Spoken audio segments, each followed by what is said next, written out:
start on the home page, go to media. We're now in the media library.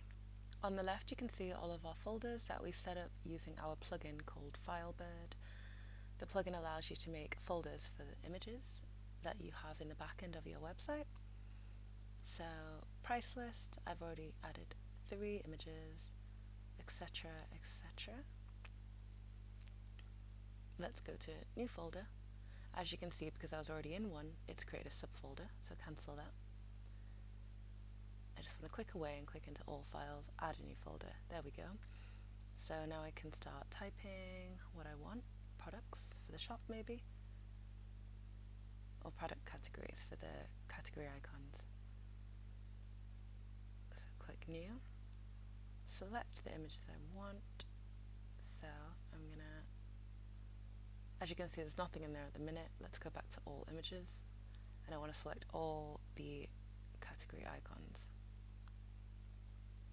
So I'm going to drag, click and drag, click and drag.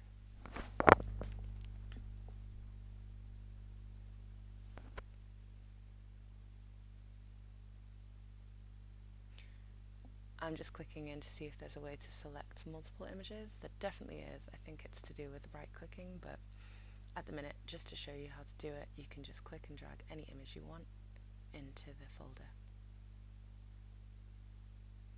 Now let's create a new one.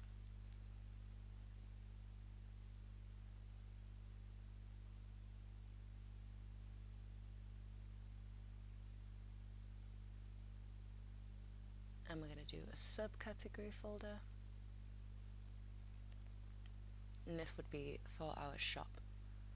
So I'm going to continue to create all the different categories for the shop and then drop the store images in them.